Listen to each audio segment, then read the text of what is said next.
The television series called Roots was viewed by millions. Later on, it was rerun and viewed by more millions.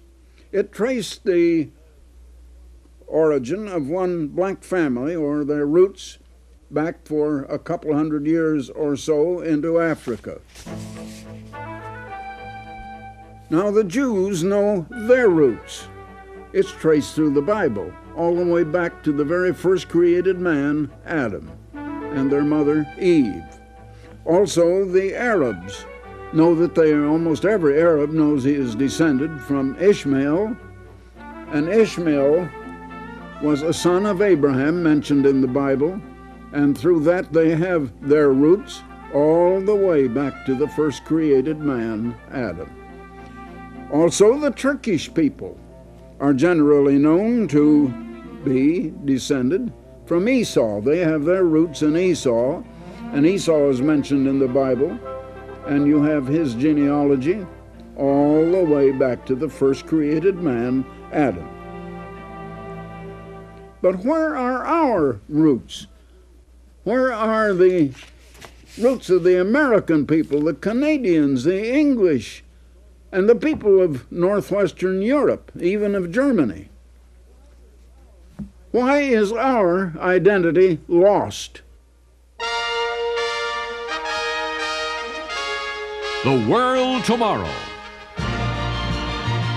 The Worldwide Church of God presents Herbert W. Armstrong, internationally recognized ambassador for world peace, visiting prominent leaders around the globe, discussing the cause of world problems, and proclaiming the good news of the world tomorrow. Ladies and gentlemen, Herbert W. Armstrong.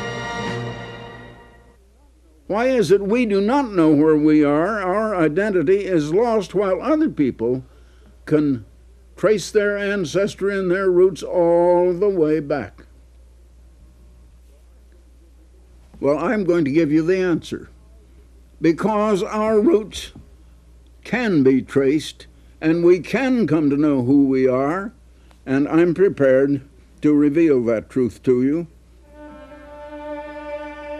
Now, the Jews are pretty well recognized for who they are because of their recognition and continued recognition of the seventh-day Sabbath. It's known in so many quarters even as the Jewish Sabbath. Did you know that the first place in all of the Bible where the word Jews is mentioned is in the Bible in 2 Kings 16, verses 5 and 6. That's 2 Kings 16, verses 5 and 6. If you go back to some of the roots of Israel, and the first place where the name Jew is mentioned is in this particular scripture. I'll quote it. Then Rezin, king of Syria, and Pekah, the son of Remaliah, the king of Israel, came to Jerusalem to war, and they besieged Ahaz, who was the king in Jerusalem, but they could not overcome him. At that time, Rezin, the king of Syria, now allied with Israel, recovered Elath to Syria and drave the Jews from Elath.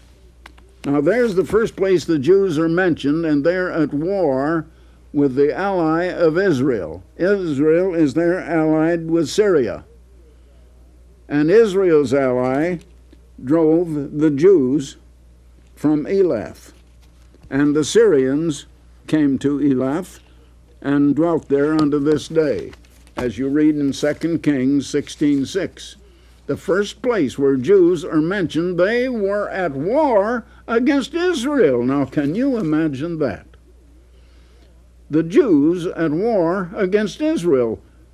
Why, doesn't everybody think that the Jews are Israel? But the truth is they are not. The Jews are not Israel at all.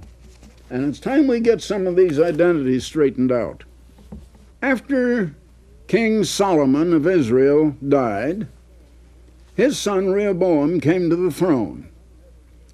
Solomon had taxed the people very greatly. As a matter of fact, he had overtaxed them. And he was living in greater and more gorgeous splendor than any king ever had. The people of Israel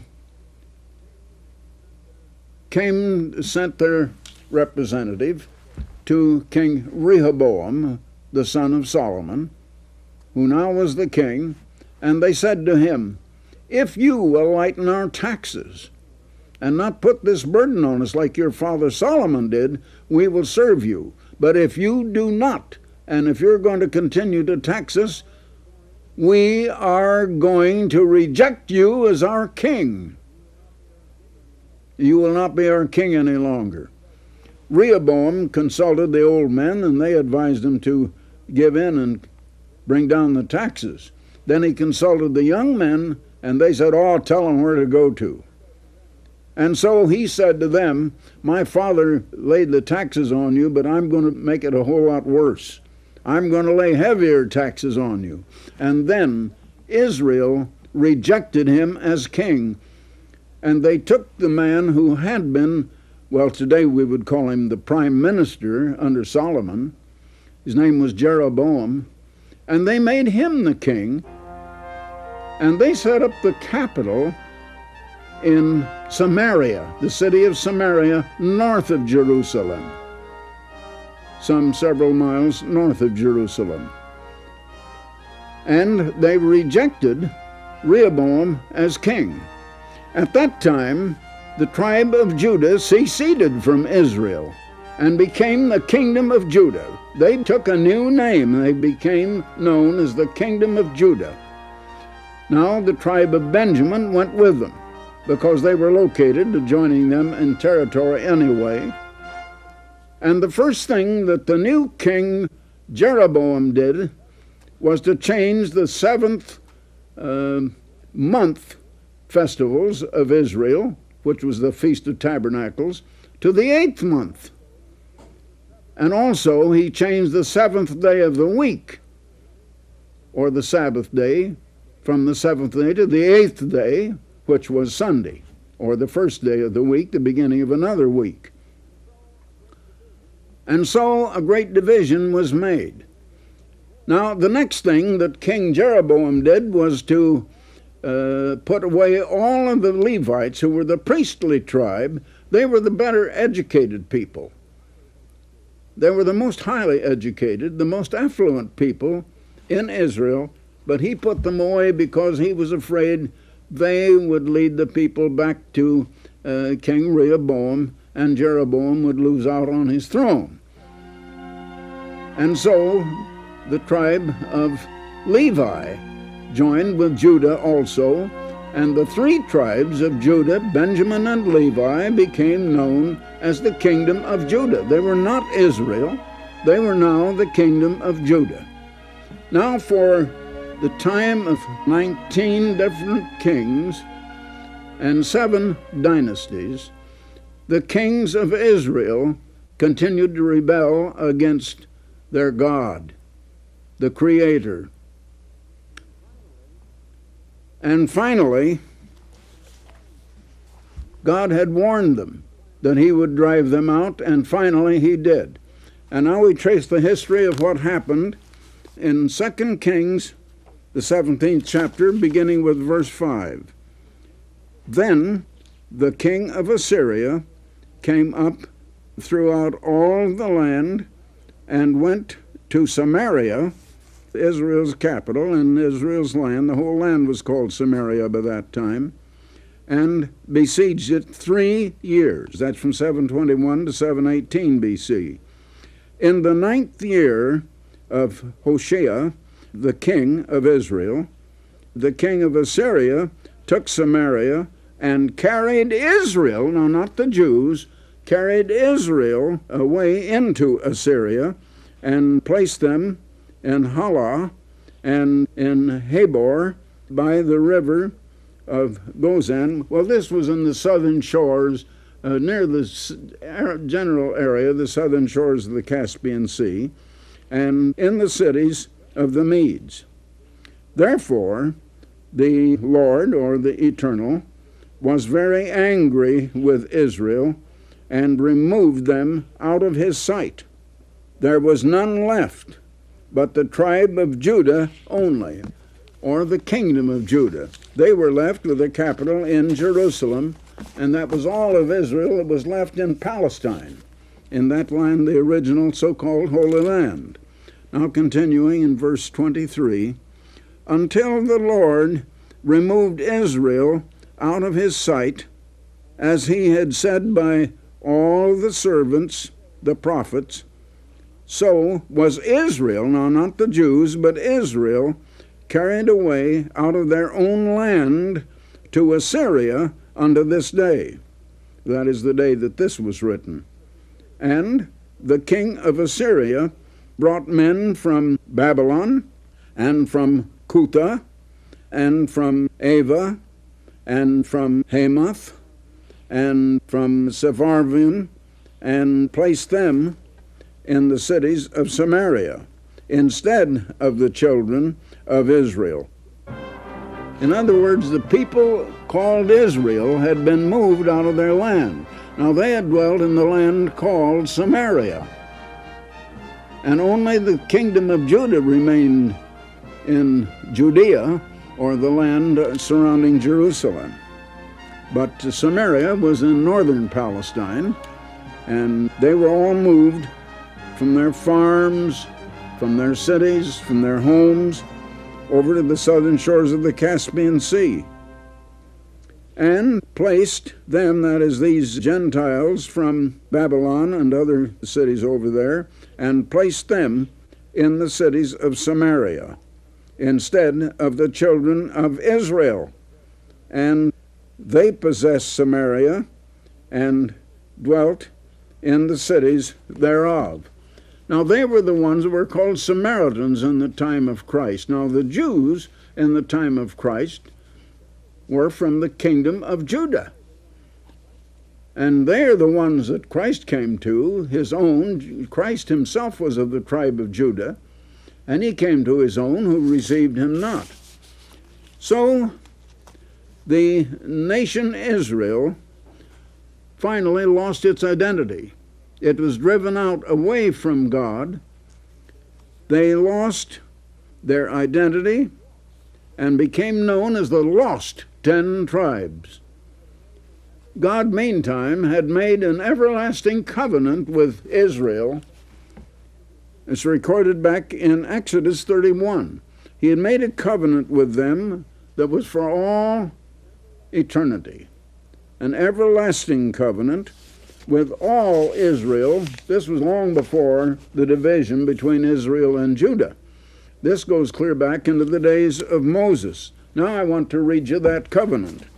And it is in Exodus 31, and I'll begin here with verse 13, where God said to Moses, "Speak also unto the children of Israel, saying, Verily my Sabbaths you shall keep.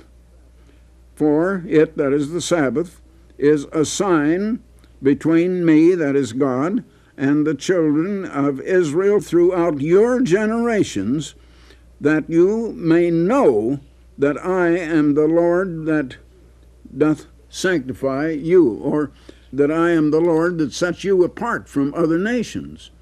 Sanctify means set apart. "Wherefore," the scripture continues, "the children of Israel shall keep the Sabbath, to observe the Sabbath throughout their generations for a perpetual covenant." So it was a covenant, it was perpetual, never to end. Now, incidentally, let me mention this is a covenant, and it is no part of the Old Covenant. It was made after the Old Covenant had been, well, we might say signed, sealed, and ratified, and ratified by blood, as you read back in the 23rd, 24th chapters of Exodus. And this is in Exodus 31. Now, verse 17, it is a sign between me, that is God, and the children of Israel forever. For in 6 days the Lord, or the Eternal, made heaven and earth, and in the 7th day he rested and was refreshed. Now, a sign is an identifying mark. A retail merchant hangs a sign out in front of his store. Oh, it might say Jones and Company Furniture. It tells and identifies who owns it. Jones owns it, Jones and Company. And what is it? It's a furniture store. Or it might say drugs or whatever. And so it was made an everlasting covenant. It was no part of the old covenant, which was abolished at the cross. It was a separate covenant that was eternal and, as a matter of fact, continues on today, if you know who Israel is. Now, the main nation, Israel, had lost its identity, and the Jewish people from the tribe of Judah, Benjamin and Levi only remained. They were all that remained in the land of Palestine. Later, they were taken away to Babylon, and even after that, then a certain colony was sent back to Jerusalem 70 years later to rebuild the temple, which had been destroyed by King Nebuchadnezzar of Babylon about 585 BC. But the nation of Judah retained their identity because they retained the seventh-day Sabbath, which was the sign that identified them. It identified God because in 6 days God created the heavens and the earth and rested. It identified him because creation is the proof of God, and creation identifies God and who God is. And so it identified God to them. It identified them not only to God, but to the world. Now, the Jews kept their Sabbath sign, and they today suppose that they are Israel because they keep the Sabbath. And yet they are only Judah and not Israel. And Israel was driven out and became lost. Now, they lost the Sabbath. They did not keep it. They had turned to the 8th day, or which became, of course, the first day of the next week, or Sunday. Now, after 718 BC, lost Israel and Assyria moved west and northwest. They moved from the southern shores of the Caspian Sea, and by the time Judah was taken to Babylon, they had already moved, and now they had moved north and northwest. Now, the Assyrians had settled in the land that we call Germany today. And the Germans of today have their roots back in ancient Assyria. They don't know that, and they don't know who they are. The 10 tribes moved on into Western Europe and into the British Isles. And it's pretty well identified today that especially the northern French, the French people, are the descendants of the tribe of Reuben. That the British were the descendants of Joseph. And Joseph was really divided into two tribes, Ephraim and Manasseh. Now, the British were quite a colonizing nation. They colonized all over the world, and that's a matter of history that gets down to our time. It's just recently that Britain has lost so many of her colonies. But she did possess India, she possessed most of Africa, she possessed countries all over the world. And she finally grew rich in that way. She was a colonizing people, and the Bible says she was to lose her first colony. The first colony of England migrated to the United States and are identified, if you will study it closely and with many, many texts and passages in different places in the Bible, as the descendants of the tribe of Manasseh, one of the 12 tribes of ancient Israel. and part of the 10 lost tribes that lost their identity and don't even know that they are Israel and think they're Gentiles. And the world thinks so. And the world doesn't know what are their roots or where they came from because they became lost. They lost their language. Now we find today they're speaking the English language. Of course, the English language didn't exist back 700 years before Christ. And the Assyrians had settled in Germany. All of that is a remarkable thing in giving us the roots or the history of our own people, where we came from, who we are, and we can trace our identity all the way, just like other nations can, back to the first created human being, Adam, and his wife God made from him, for him, called Eve. And all humanity has come from them. And we can have our identity back that far. Now, I have written a book which through many years now has gone out to, well, I was going to say millions of people. I don't just recall how many million. I don't think we've kept a record of the exact number. But this booklet, The United States and Britain in Prophecy, millions of people have read it.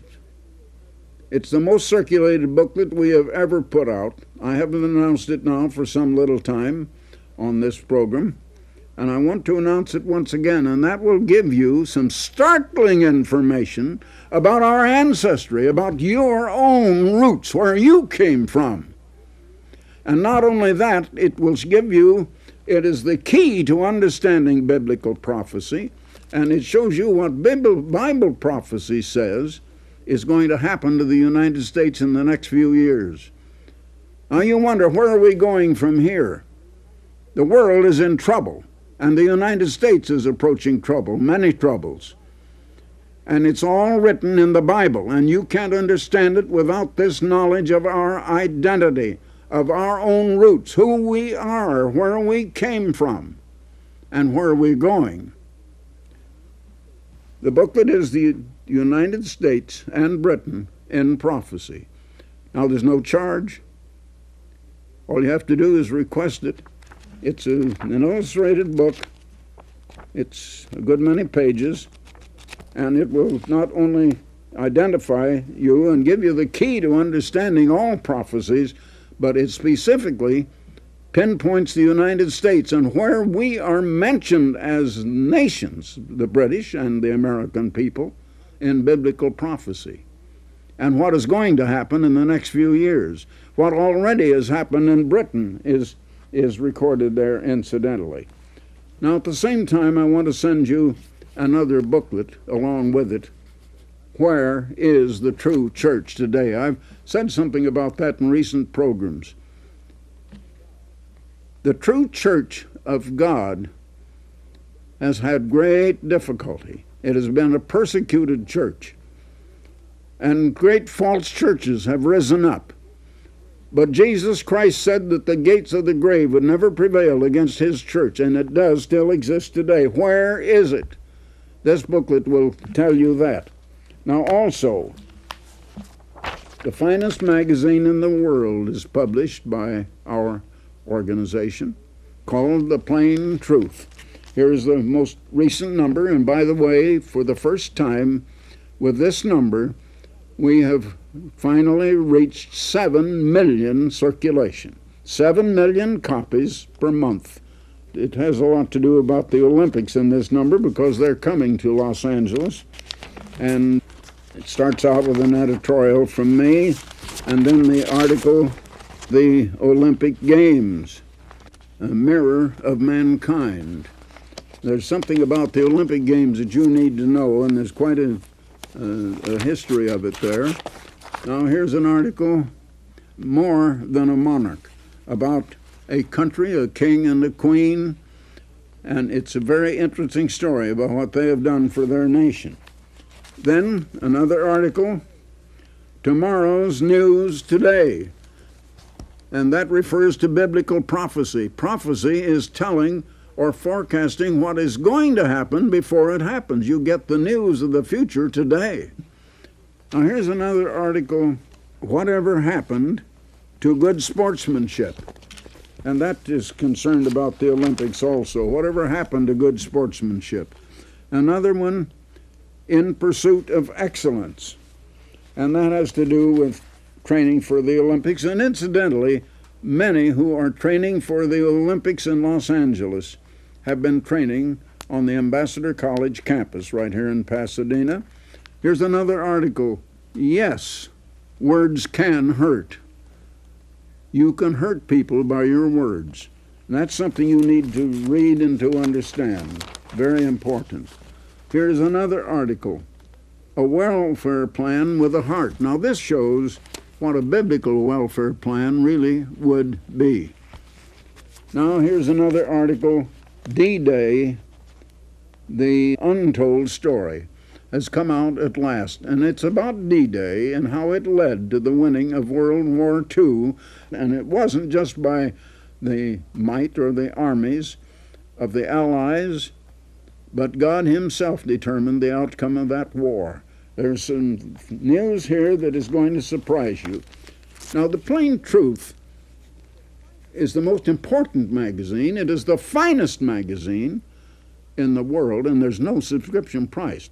It's not a new magazine, in its 50th year already, and it is the only magazine in the world, so far as I know, that has never increased or raised its subscription price. Its subscription price is zero. You don't have enough money to buy it.